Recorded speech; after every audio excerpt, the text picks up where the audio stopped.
Salah. Lupa. Tuh, 2, 3.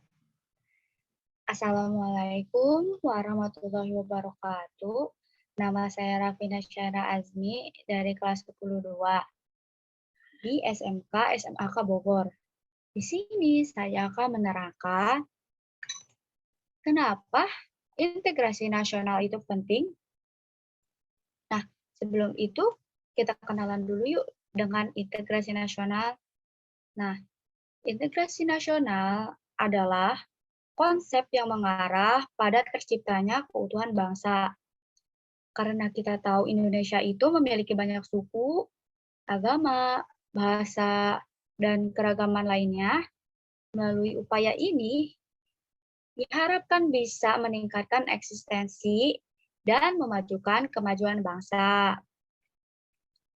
Karena rasa memiliki dan perasaan senasib yang dirasakan, ini merupakan cikal bakal dari kehendak untuk hidup berkelompok dalam suatu wadah yang bernama bangsa atau negara. Perasaan yang sama ini menjadikan kita tergerak untuk memperbaiki nasib dan meningkatkan motivasi untuk mewujudkan cita-cita. Selain itu, kita harus saling menghormati dan saling menghargai perbedaan di antara keragaman di sekitar kita. Dan makna integrasi nasional sendiri digambarkan sebagai kepemilikan perasaan keterikatan pada suatu pranata dalam lingkup teritorial guna mewujudkan harapan-harapan para penduduk. Nah, apa sih pengertian integrasi nasional menurut KBBI? Integrasi nasional mempunyai arti politis. Berarti penyatuan berbagai kelompok budaya dan sosial dalam kesatuan wilayah nasional yang membentuk suatu identitas nasional. Nah, kalau pengertian secara antropologis berarti proses penyesuaian di antara unsur-unsur kebudayaan yang berbeda sebagai penyesuaian perbedaan tingkah laku warga suatu kelompok yang bersangkutan. Nah, selain pengertian, ternyata integrasi itu memiliki syarat loh. Nah, syarat ini dikemukakan oleh William F. Ogburn dan Meyer Nimkov pada tahun 2011. Yang pertama, anggota masyarakat merasa mereka berhasil untuk saling mengisi satu sama lain, atau anggota masyarakatnya merasa berhasil bisa mengisi kebutuhan satu sama lain. Lalu yang kedua, tercipta kesepakatan bersama mengenai norma dan nilai sosial. Lalu yang ketiga, norma dan nilai dijadikan aturan baku dalam melangsungkan integrasi sosial. Lalu, ada faktor pembentuk dan faktor penghambat nih. Apa aja kira-kira? Yuk, kita simak. Nah, faktor pembentuk. Faktor pembentuk pertama adalah faktor sejarah. Faktor sejarah Indonesia pasti kita udah tahu dong ya, karena kita hampir 3,5 abad dijajah oleh bangsa lain. Lalu yang kedua, keinginan bersatu. Karena berpecah belah itu tidak baik, ya kan? Lebih baik bersatu. Oke. Lalu ada rasa cinta tanah air. Seperti yang dilakukan oleh para pahlawan pada perjuangannya.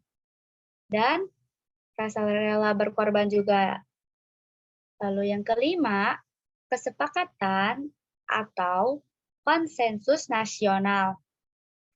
Lalu yang keenam, adanya simbol kenegaraan.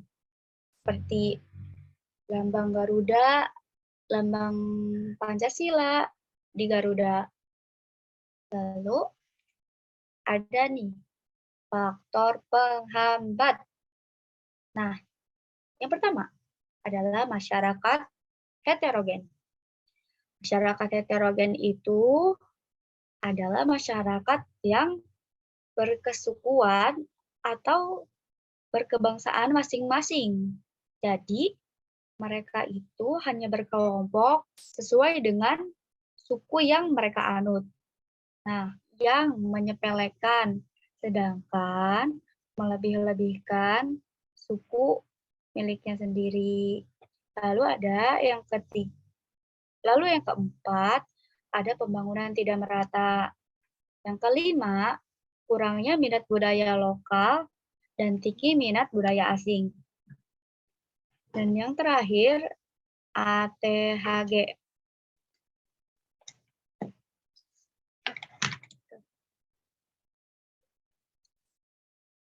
Nah, ATHG adalah ancaman, tantangan, halaman, dan ATHG adalah ancaman, tantangan, halangan, dan gangguan. Nah, integrasi sosial itu penting karena kita sebagai makhluk sosial, nih, kita tinggal di sebuah negara yang majemuk, di mana suku, agama, kepercayaannya sangat banyak dan berbeda-beda. Karena itu, integrasi nasional ini yang merupakan konsep untuk menciptakan kesatuan tersebut tuh sangat dibutuhkan agar tidak memecah bangsa yang ada di negara itu. Nah, sebagai makhluk sosial, jika kita bisa bersatu, maka kita akan saling bergotong royong. Setelah bergotong royong, kita akan bersikap saling toleransi. Setelah toleransi, kita bisa saling menghargai. Karena itu, manusia itu saling membutuhkan. Karena itu, jangan berpecah belah ya. Sekian dari saya. Mohon maaf atas kekurangannya. Wassalamualaikum warahmatullahi wabarakatuh.